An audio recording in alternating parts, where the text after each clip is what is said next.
ॐ भूर्भुवः स्वः तत्सवितुर्वरेण्यं भर्गो देवस्य धीमहि धियो यो नः प्रचोदयात्। तूने हमें उत्पन्न किया, पालन करी रहा है तू। तुझसे पाते प्राण हम, दुखियों के कष्ट हरता है तू। तेरा महान तेज है छाया हुआ सभी स्थान। सृष्टि के वास्तु में तू हो रहा है विद्यमान। तेरा धरते ध्यान हम, मांगते तेरी दया। ईश्वर हमारी बुद्धि को श्रेष्ठ मार्ग पर चला।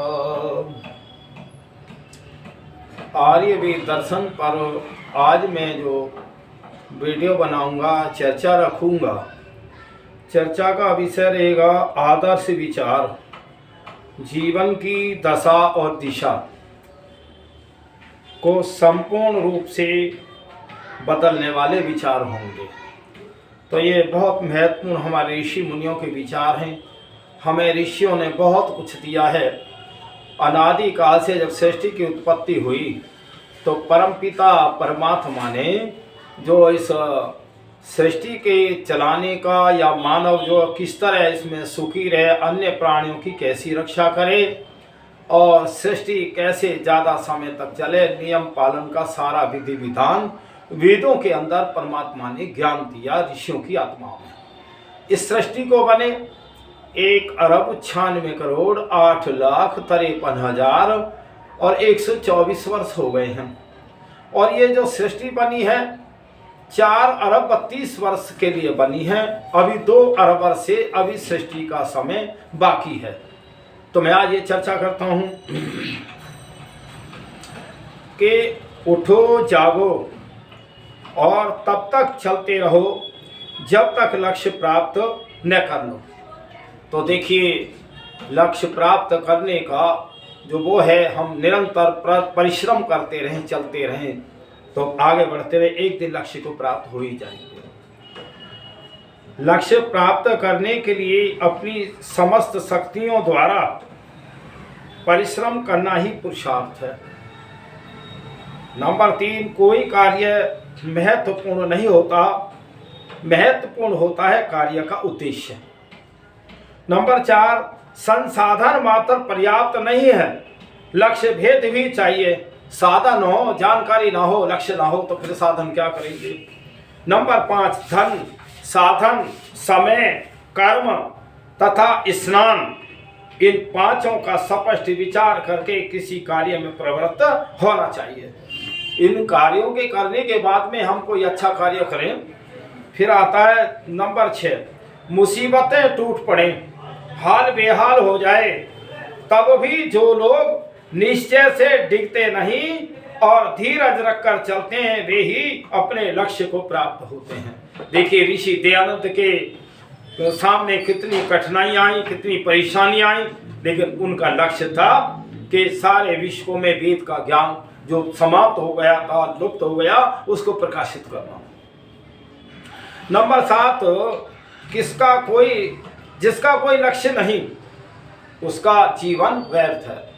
हम अपना लक्ष्य तो बनाएं, जीवन का लक्ष्य होना चाहिए धर्मयुक्त, सत्ययुक्त, सेवा का तो लक्ष्य है। अब अगर हमने लक्ष्य बना लिया, हमने चोरी करनी है, हमने तो कमा के ही नहीं खाना, ये कोई लक्ष्य है। फिर आता है, जैसा तुम्हारा लक्ष्य होगा वैसा ही तुम्हारा जीवन होगा। जैसा हम लक्ष्य उद्देश्य बनाते हैं, विचार करते हैं, वैसे ही हमारा जीवन की वैसी सफलता होती है। नंबर 9, कोई अवसर चूकने के बाद वापस नहीं लाया जा सकता। कोई मौका निकल गया, कल का दिन जो निकल गया वापस नहीं आ सकता। नंबर 10, इस जीवन को खोए हुए अवसरों की कहानी मत बनने दो, और जहां अवसर दिखे तुरंत छलांग लगाओ, पीछे मुड़कर मत देखो। तो देखिए, जो अवसर का लाभ उठाते हैं वही संसार में कामयाब होते हैं। नंबर 11, जो अवसर को पकड़ ले वही सफल है। फिर आता है नंबर 12, आज का अवसर मत खो, क्या भरोसा कि कल स्थितियां बदल ही जाएंगी, तो फिर आज क्यों नहीं। तो देखिए, कल कोई स्थिति बदल जाए तो हम आज जो कार्य है वो आज का कार्य आज ही करें। नंबर 13, अवसर का अर्थ है सच, सब अनुकूल है, देरी है तो सिर्फ तुम्हारी ओर से है। अवसर तो यह है जब सब काम तैयार है तो तुम नहीं कर रहे तो देरी तुम्हारी है। नंबर 14, जो सिर्फ काम की बातें करते हैं वे अवश्य सफल होते हैं। कई लोग मैं देखता हूँ अपने ग्राम में 4-6 लोग इकट्ठे होके और वैसी कल्पनाएं करते हैं, बातें करते रहते हैं जिनका कोई अर्थ नहीं है, जो उनमें कोई रस नहीं है, तो उनसे कोई सफलता नहीं मिलती है जीवन की। तो कर्म दुखों का कारण होते हैं, कर्म दुखों का कारण होते हैं, लेकिन इनके बिना सुख भी नहीं मिलता। जब हम कर्म करते हैं तो कुछ कष्ट तो होता है, लेकिन सुख भी नहीं मिलेगा इनके बिना। नंबर 16, कर्म का उद्देश्य नहीं, कर्म भी सदा महत्वपूर्ण होता है। नंबर 17, कठोर श्रम की इच्छा एवं शक्ति का दूसरा नाम प्रतिभा है। चमकते वही हैं, वही प्रतिभा उनकी होती है जो कठोर परिश्रम करते हैं जीवन में। नंबर 18, कर्म के द्वारा मौन रहते हुए चींटी से अच्छा उपदेश कोई दूसरा नहीं है। देखिए, चींटी जो है अगर एक खम्भे पे वो जो है चढ़ रही है, कितनी बार गिर जाए फिर चढ़ेगी, लेकिन एक बार वो खम्भे पे चढ़ ही जाएगी। वो का उसका प्रियता है चींटी का। फिर आता है, करने से पहले प्रत्येक कार्य असंभव नजर आता है। जब हम कार्य को कर लेते हैं उसकी हमें एक गति का पता लग जाता है, कार्य का पता लग जाता है, फिर आसान हो जाता है। तो इसलिए हमें कार्य करते ही रहना चाहिए, और कोमलता से बोलो, मधुरता से मुस्कुराओ, मीठा बोलो और मुस्कुराओ, तो ये बहुत अच्छा दूसरों पे प्रभाव भी पड़ेगा, दूसरे भी सुखी और तुम भी सुखी। कर्म फल का त्याग ही सच्चा त्याग है, यही मुक्ति है कि हम किसी कर्म के बंधन में न फंसें। ये जो कर्म के बंधन में कर्म बांधने वाले हैं उनसे हम उन कर्मों को न करें, मुक्ति के कर्म करें। जो कर्म बंधन में नहीं बांध रहे वो मुक्ति के कर्म में सारे। तो फिर किया हुआ कर्म, बोया हुआ बीज उचित समय लेता ही है, लेकिन वो फल जो है देता अवश्य है भाई। जो तुम कर्मो आज तुम्हें तुरंत फल नहीं मिल रहा, इसीलिए तुम ये नहीं वो सोच रहे कि बुरे कर्म का हमें फल नहीं मिला। ठीक है, दूसरे के माल झपट के खाने से आप मौज तो ले रहे हैं, लेकिन तुम्हें ये नहीं दिखाई दे रहा कोई दंड देने वाला ही ना, लेकिन तुम्हें दंड अवश्य ही मिलेगा। परम पिता परमात्मा सबको देख रहा है, उसकी गति ऐसी है, वो सबके पास है। पूरे विश्व ऐसी अनेकों दुनिया हैं, उन दुनिया में भी वो ईश्वर है। कर्म की मुक्ति आनंद में एवं आनंद की मुक्ति कर्म में है। जो हम जब कर्म करते हैं तो बड़ी प्रसन्नता होती है, आनंद आता है। 24, अपने से हो सके वह काम दूसरे से नहीं करवाना चाहिए। मैं कहता हूं, अगर मैं किसी को आदेश देता हूं, नौकर को आदेश देता हूं कि एक गिलास मुझे पानी पिला दे, तो देखिए मैं उसका ऋणी हूं। ऐसा नहीं है कि उसने कर्म किया है और मैंने उसके कर्म का फल मैंने भोगा तो मैं ऋणी नहीं हुआ उसका। इसलिए जो भी संसार में कार्य हम स्वयं करें, दूसरों के आश्रय ना लें। मनुष्य का कर्म ही उसके विचारों को उत्तम व्याख्या है। तो जो कर्म है वे ही अति उत्तम उसकी व्याख्या है। नंबर 26, सच्चा काम स्वार्थ और अहंकार को छोड़े बिना नहीं होता। नंबर 27 प्रेम देवता का, क्षमा मनुष्य का और घृणा शैतान का कर्म है। ये देखिए अलग अलग जो पहचान है, शैतान कौन है और बुद्धिमान कौन है, धर्मात्मा कौन है, ये अलग अलग कर्मों से पहचान है। नंबर 28 शुभ कर्म के बिना हासिल किया ज्ञान पाप हो जाता है। जब तक तुमने जो पढ़ा है, अच्छी बातें पढ़ी है, उनको अपने जीवन में ना उतारो, दूसरों को ज्ञान ना दो, तो वो सब बेकार है। नंबर 29 गहरा गोता लगाने वाले को ही मोती मिलता है। गहरा गोता क्या है? जो इस संसार में ज्यादा कर्म परिश्रम करके उत्पन्न करते हैं, तो वही मोतियों को प्राप्त होते हैं, वही अच्छे धन धान्य और सुख को प्राप्त होते हैं।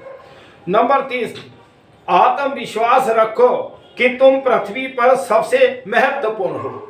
भाई मैं तो अपने में, मैं एक आत्मा हूँ, आत्मा मुझे शरीर दिया परमात्मा ने, मैं अपने मनोबल को क्यों डाउन करूं? अच्छे कर्म के लिए मैं बहुत महत्वपूर्ण हूँ। नंबर 31 कठिनाई और विरोध वह देसी मिट्टी है जिसमें शौर्य और आत्मविश्वास का विकास होता है। फिर नंबर 32 जहां भी आप जाएं और अपने आत्मविश्वास को साथ लेते जाएं। हमें आत्मविश्वास कहां से बनेगा, कैसे मिलेगा? आत्मविश्वास मिलेगा वेदों के पढ़ने से। जो वेदों के विद्वान हैं वो जो है कोई असत्य बात अधर्म युक्त नहीं करते, इसीलिए उनकी बात में एक बल होता है, दम होता है। तो ये आत्मविश्वास जो पैदा करोगे आप, वेदों से मिलेगा और कहीं कोई रास्ता ही नहीं है। नंबर 33 जो आत्मा से ही परिचित नहीं, उसमें आत्मविश्वास कैसे हो सकता है? पहले हम अपने आत्मा को तो जाने। आत्मविश्वास तो तब होगा कि आत्मा कौन सा अच्छा कार्य कर रही है, कौन सा गलत कर रही है, कौन सा क्या। तो पहले ये हमें देखिए, इस संसार में मनुष्य जन्म मिला है तो हमें दो चीजें तो अवश्य ही जाननी चाहिए। तीसरा तो हमारा साधन है। एक तो हम ईश्वर को जाने, एक मैं आत्मा हूं, ये शरीर मेरे कर्म से मिला है। दूसरा फिर जैसा मेरा कर्म है फिर वैसे परमात्मा शरीर देगा। और ये संसार सारा साधन है। केवल हम इस संसार के सुख के लिए इससे ही इकट्ठा कर रहे हैं, रात दिन इसमें लगे हैं। ना ये कर रहे कि आत्म कल्याण करना है मुझे या मुझे ईश्वर को जानना है, वो है ही नहीं। जिसके पास आशा से बंधे कर्म है उसके पास सब कुछ है। हम भाई अपनी आशा, उम्मीद और अपना स्वाध्याय न छोड़ें। फिर आता है आशा दुखियों के लिए एकमात्र औषधि है। नंबर 36 निराशा मस्तिष्क के लिए पक्षाघात है, जैसे जिस्म के लिए लकवा। जो निराशा है, हम उत्साह नहीं करते, कर्म नहीं करते, तो शरीर समझो जैसे लकवा हो गया। फिर आता है 37 नंबर सच्चा साहसी वह व्यक्ति है जो निराशा को हावी नहीं होने देता। कर्म करते रहो, निरंतर करते रहो, तो वास्तव में फिर निराशा क्यों हावी होगी। और नंबर 38 नई चीज सीखने की जिसने आशा छोड़ दी वह बूढ़ा है। हम जब तक भी जिए संसार में कर्म करते ही जाएं, तो इसलिए हमें ये जीवन कर्म करने के लिए मिला है। मनुष्य जन्म जो जीवन मिला है मनुष्य का, ये धर्म अर्थ काम और मोक्ष के लिए मिला है। हम भोग योनियों से बच जाएं, उत्तम योनियों को प्राप्त करें, हम जो है मुक्ति प्राप्त करें। नंबर 39 आशा जीवन है, निराशा मृत्यु है। आप क्या चाहते हैं? नंबर 40 आशा का अर्थ है थका नहीं हूं, टूटा नहीं और बिना पाए वापस नहीं जाऊंगा। मतलब आशा हम उम्मीद लगाए रहे, कर्म करते रहे, फल तो अवश्य परमात्मा देता ही है। और नंबर 41 ईमानदार होना। ईमानदार होना हजारों में से एक होना है। ईमानदार बनना चाहिए। अगर हम बेईमान हैं तो हम दूसरों की पदार्थों को जो हम एक तरह छीना झपटी से खा रहे हैं तो हम पापी हैं। हम कहाँ धर्मात्मा हो सकते हैं क्या? कितने ही चाहे हम मंदिरों में जाएं, नमाज पढ़ें और कहीं और सत्संगों में जाएं, तब भी कोई फायदा नहीं है। सबसे पहले धर्मयुक्त कार्य हो, ईमानदार हो, सत्य हो, तो कहीं आप जाएं या ना जाएं। फिर आता है ईमानदार व्यक्ति ने चाहते हुए भी प्रसिद्ध हो जाता है। हर एक जगह चर्चाएं होती है, हर एक गांव में, शहरों में वो व्यक्ति बहुत अच्छा है। राजाओं में भी होती हैं। जो राजा काम करते हैं, अपने राष्ट्र का देखभाल अच्छा करते हैं, तो उनके नाम हो जाते हैं। ऐसा नहीं है, उनके नाम है। भाई आज तो हमारे भारतवर्ष के जो प्रधानमंत्री मोदी जी हैं, आज उनका विश्व में नाम है, क्योंकि वो रात दिन इसी भाई चिंतन में रहते हैं कि राष्ट्र कैसे आगे बढ़े। हमारे प्रदेश के योगी जी भी बहुत अच्छा काम कर रहे हैं, वो भी भाई सन्यासी हैं। तो ये सन्यासियों का, योगी तपस्वियों का काम है। तो मैं तो ये कहता हूँ, जितने हैं विश्व के लोगों, जो तुम राज पदों पे आए हुए, जो राष्ट्रों को संभाल रहे हो, तुम वेदों को अवश्य पढ़ो। तुम्हें वेदों से पता लगेगा कि मेरा कर्तव्य क्या है, मैं कहाँ जा रहा हूँ। फिर आता है जो कहता है ईमानदारी नामक कोई वस्तु नहीं है, वह स्वयं धूर्त है। जो ईमानदारी को ईमानदारी नहीं समझता, वो स्वयं भी जो है ईमानदार नहीं है। फिर नंबर 44, ईमानदार का हर काम खुलेआम होता है, उसे कोई रोक टोकने की जरूरत ही नहीं है। नंबर 45, ईमानदार कभी बेईमान हो नहीं सकता। यही बात बेईमान के साथ भी लागू होती है। जो ईमानदार होगा वो बेईमानी का काम ही नहीं करेगा। नंबर 46, साहस प्रेम के समान है, इसकी खुराक आशाएं हैं। नंबर 47, मानव में यदि साहस है तो वो बाकी गुणों का नेतृत्व स्वयं ही कर लेगा। साहस हो तो सारे काम सिद्ध हो जाएंगे। और नंबर 48, बिना उत्साह के कभी किसी उच्च लक्ष्य की प्राप्ति नहीं होती है। भाई जब तक तुम उत्साह से काम नहीं करोगे तो लक्ष्य को भी प्राप्त नहीं कर सकते। दुर्लभ कुछ भी नहीं है यदि उत्साह का साथ न छोड़ा जाए। आप में साहस और उत्साह है तो फिर दुर्लभ कुछ भी नहीं है। नंबर 50, प्रकृति के चरण चिन्हों पर चलो, उसका रहस्य सब्र। नंबर 51, धैर्य सबसे बड़ी प्रार्थना है। और नंबर 52, धैर्य सब प्रसन्नताओं एवं शक्तियों का मूल है।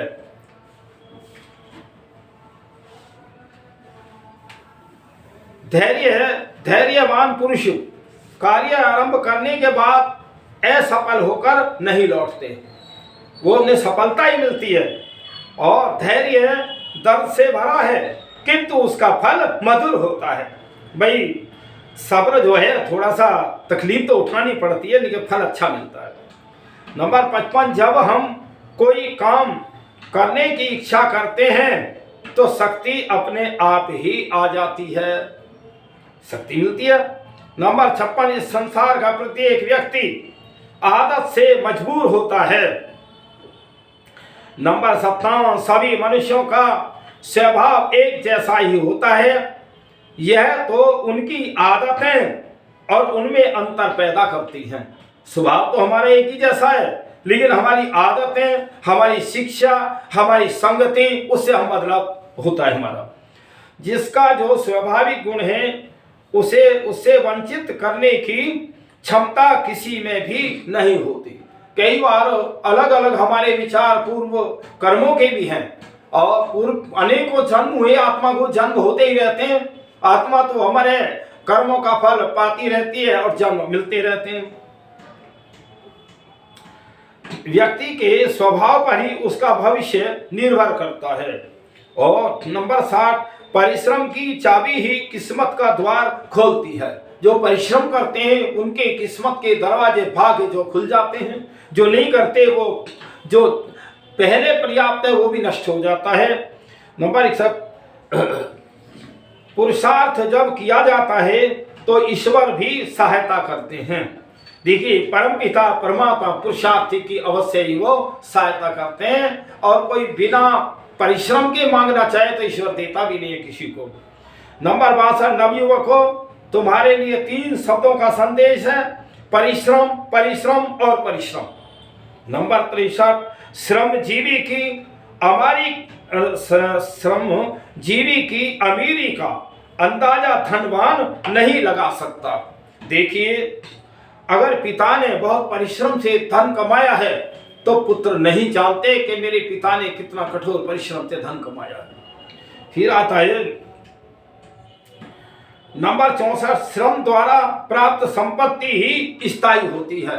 कई बार जो मैं ये देखता हूं कि जिनको जो है बाप दादाओं की संपत्ति मिली है वो उनको रख रखाव सही नहीं कर रहे, और जिन्होंने संपत्ति को बनाया और जिन्होंने बहुत परिश्रम किया संपत्ति वो ही रखा सकते हैं।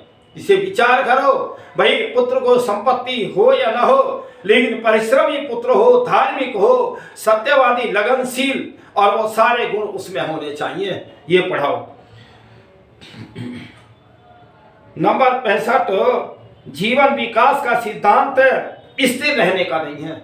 ये नहीं है विकास करते रहो, चलते रहो, बढ़ते रहो, लक्ष्य मिल ही जाएगा आपको। नंबर 66, जीवन ने तो सुखमय है और ने केवल भार रूप है। यह तो एक साधना है। जीवन जो हमें मिला है वो हमारे कर्मों से, पिछले कर्मों के, उस पे हमें परमात्मा ने दिया है। तो परमात्मा भाई जीवन को चाहे आप भार रूप समझें चाहे कार्य रूप समझें, ये आपका निर्भर है, लेकिन ये जीवन कर्म करने के लिए मिला है। नंबर 67, जो जीवन को जैसे तैसे घसीटते हुए जीता है वह समझो नित्य मरता है। जो जीवन को घसीट रहे हैं, कार्य नहीं कर रहे, तो वो समझो कि रोज मर रहे हैं। 68, जीवन है तो आनंद है, परिश्रम है तो जीवन है। फिर 69, जिंदगी फूलों की सेज नहीं संघर्ष का मैदान है। यहाँ जो है ये जीवन संघर्ष करना पड़ता है। संसार में जिन लोगों ने, जिन्होंने संघर्ष किए हैं वे ही आगे बढ़े हैं, उन्हीं के नाम आज अमर हैं, उन्हीं के हम गीत गाते हैं। नंबर 70, जीवन एक पुष्प है और प्यार उसका मधु है। भाई जीवन जैसे पुष्प खिलता है, सुगंधि देता है, ऐसी हमारे जीवन में सुगंधि आनी चाहिए। नंबर 10, गति अथवा परिवर्तन जीवन का सार है। परिवर्तन करना और गति करना ये जीवन का सार है। हम निकम में बैठ जाना हमारे ये जीवन नहीं है। कला में उतर जाइए, जीवन का तल पालेंगे। जब आप किसी कला में, किसी कार्य में उतरेंगे तो निश्चित वो लक्ष्य तक आप पहुंच जाएंगे। नंबर 13, आश्चर्य है, लोग जीवन को बढ़ाना चाहते हैं, सुधारना नहीं। आश्चर्य है कि जीवन को बढ़ाना तो चाहते हैं, मेरी आयु 100 वर्ष की हो और लेकिन 100 वर्ष में मैं खाता पीता सोता रहूं, ऐसा तो चाहते हैं, लेकिन जीवन में कर्म करना नहीं चाहते।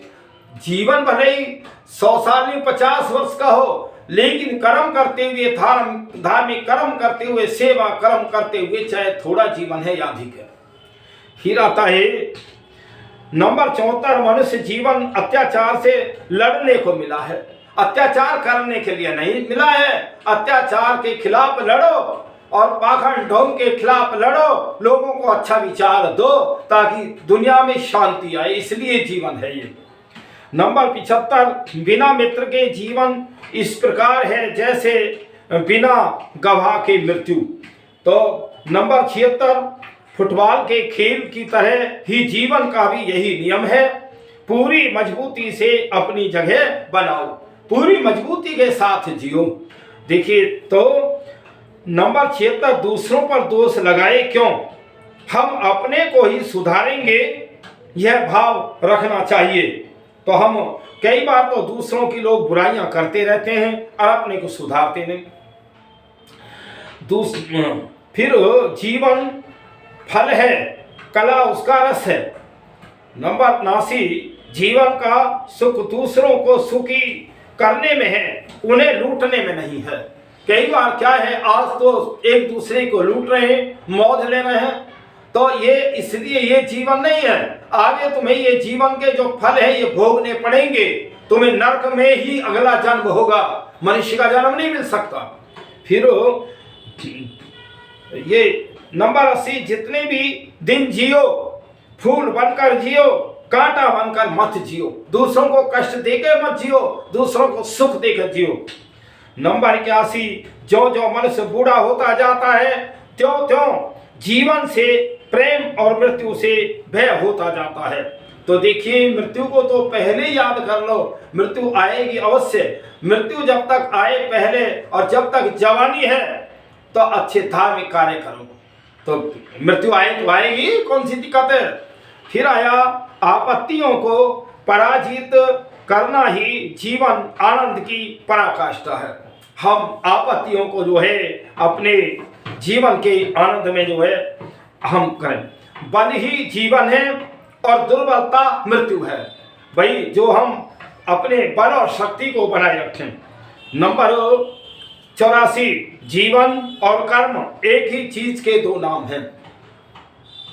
नंबर 86, और अपने साथियों के साथ शत्रुओं जैसा व्यवहार करने का अर्थ होगा शत्रु के और दृष्टिकोण को अपना लेना। हम जो है किसी से शत्रुता ना करें, हम प्यार का जीवन जीने। अनिश्चित जीवन में जीवन से मृत्यु श्रेष्ठ है। जो जीवन का कोई लक्ष्य न हो और हम काम न कर रहे हो तो मृत्यु अच्छी है। मान लीजिए मैंने अपने जीवन में रोज पाप कर्म कर रहा हूं, तो इससे तो मृत्यु अच्छी है, अगले पाप करने से तो बच जाऊंगा। जितने पाप किए हैं, जितने गलत काम किए हैं, उन्हीं को भोग लूंगा। तो यह बहुत अच्छे हमारे विद्वानों ने कहा है कि अनिश्चित जीवन से मृत्यु श्रेष्ठ है। अच्छे कर्म ना हो तो मृत्यु ही अच्छी है। फिर आता है नंबर 87, अच्छे बनो तो मैं गारंटी करता हूं कि तुम अकेले रह जाओगे, अर्थात तब कोई तुम्हारी बराबरी न कर सकेगा। अच्छाई में तो आदमी अकेला ही चलता है, सब जो है वो अपनी पहचान होती है उसकी। भूल करना मनुष्य की सहज प्रवृत्ति है और भूल सुधार मानवता का लक्ष्य है। नंबर 89, दर्शन का उद्देश्य जीवन की व्याख्या करना नहीं बल्कि उसे बदलना है। हमें अपने जीवन की व्याख्या न करें, हम जीवन को अच्छाइयों में बदलें। नंबर 90, मुझे अपने संगी साथियों के बारे में बताएं, मैं बता दूंगा कि आप कौन हैं। तो इसलिए एक दूसरे के गुणों का पता लग जाता है। नंबर 91, जिसकी जेब में पैसा न हो उसको जुबान में शहद होना चाहिए। कई बार यह है कि पैसा भी नहीं है और कड़वा भी बोले, अरे कम से कम मीठी वाणी तो बोलो, इसमें तो तुम्हारा खर्च ही नहीं होता। नंबर 92, न कोई किसी का मित्र है न शत्रु है। संसार में व्यवहार से ही लोग मित्र और शत्रु होते रहते हैं। हमारा कौन संसार में शत्रु है भाई? तो इसलिए विचार करो, हमें शत्रुता किसी से नहीं रखनी चाहिए। प्रेम भाव से ही थोड़े दिन के जीवन को जीना चाहिए। जो मिट्टी से सोना बनाते हैं वही व्यवहार कुशल हैं और आपका व्यवहार कसौटी है इस बात की कि आप असल में क्या हैं। तो हमें ये सब जो है हमारे ऋषियों ने हमें बहुत अच्छे अच्छे विचार दिए हैं, हम उन पे ना चलें तो हमारी कमी है। व्यवहार जितना सहज होगा समझना वह उतना ही महान है। नंबर 96, खामोशी हमारे पवित्र विचारों का मंदिर है। और नंबर 97, केवल मूर्ख और मृतक ही अपने विचारों को कभी नहीं बदलते। जो कुछ हटे ऐसे लोग होते हैं जो अपने विचारों में नहीं रखते, गलती समझ के भी नहीं छोड़ते। और नंबर 98, ऊंचाई यदि उपकार की है तो कोई पर्वत उससे ऊपर नहीं है। आप सेवा भाव और उपकार में हैं, धर्म के कार्य में, तो आपसे पर्वत ऊंचा नहीं हो सकता। इच्छाएं कभी तृप्त नहीं होती, अतः उनको नियंत्रित रखो।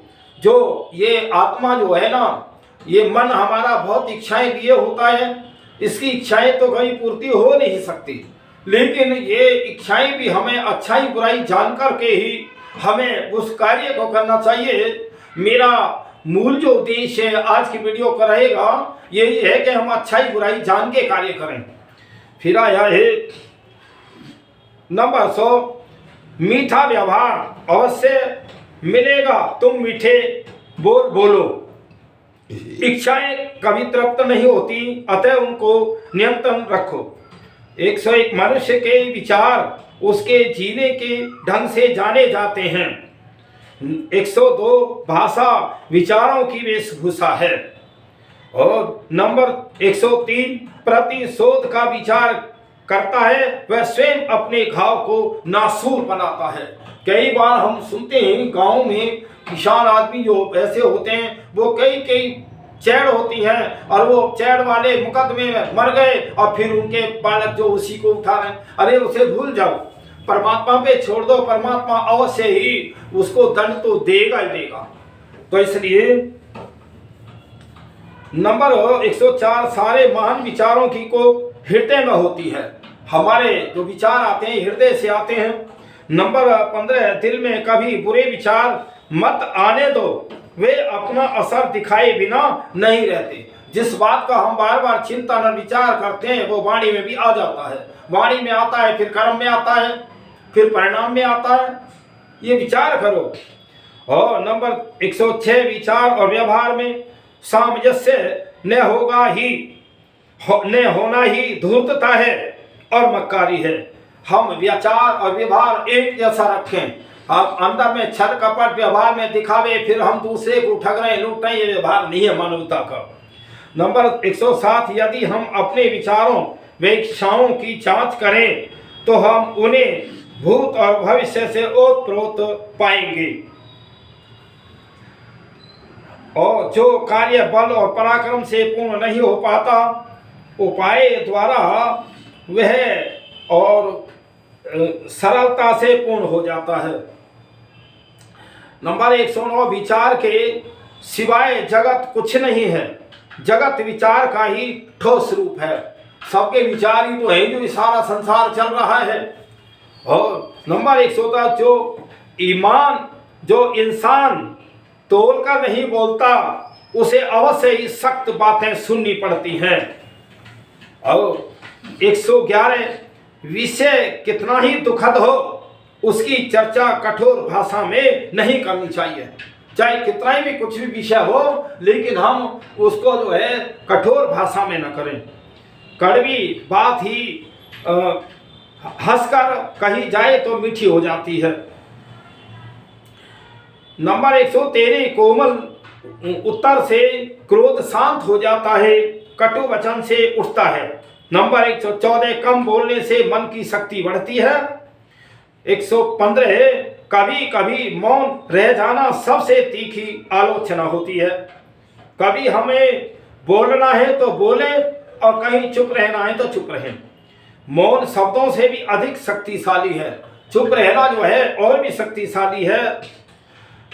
बोलना व वाग्मिता होना एक नहीं है। बोलना और अच्छी तरह बोलना दो चीजें हैं। हम बोले विचार करके बोले, ठीक बोले। नंबर 118 पशु ने बोलने के कारण, मनुष्य बोलने के कारण कष्ट उठाते हैं, तो हम अधिक भी ना बोले और कम भी ना बोले। 119 वाणी समय परक होती है, जबकि मौन अंतर परक है। 120 झूठा वादा करने से विनम्र इनकार करना अच्छा है। किसी को झूठा हम ना बोले, फंसाए नहीं झूठ में। और मौन के वृक्ष पर शांति के फल सदैव लगते हैं। जो मौन रहते हैं वो बहुत सारी बुराइयों से बच जाते हैं और शांति में रहते हैं। मौन द्वारा कलह का खात्मा किया जाता है। मौन और एकांत पवित्र आत्मा के सर्वोत्तम मित्र हैं। तो देखिए, ये मैंने चर्चा जो रखी है, हमारे विद्वानों ने हमें बहुत बहुत अच्छे रास्ते बताएं, अच्छे विचार बताएं। हम ना समझें ना चलें तो हमारी अपनी कमी है। मैं कहता हूँ ये विचार आप वीडियो को कई बार सुने और अन्य लोगों को भी जो है लाइक कर दिया करें, जितने तुम्हारे मित्र और वो हैं संगठन हैं, तो आपको बहुत अच्छा लाभ होगा। आप भी इसके परोपकारी बनेंगे। प्रत्येक मनुष्य का काम ही धर्म की चर्चा को बढ़ाना चाहिए, अधर्म को नहीं बढ़ाना चाहिए। तो मैं अब देखिए, मेरी वीडियो को लाइक कर दिया करें। मैं इतना ही कह करके सभी भाई संसार के मानवों को मैं ये प्रार्थना करता हूँ कि अच्छे विचारों को ग्रहण करें और जो झूठ और सत्य और पाखंड होंगे उनको छोड़ते चले जाएं, तो ये आपका निश्चित कल्याण होगा। मैं ऐसे प्रभु से कामना करता हूँ। ओम शम।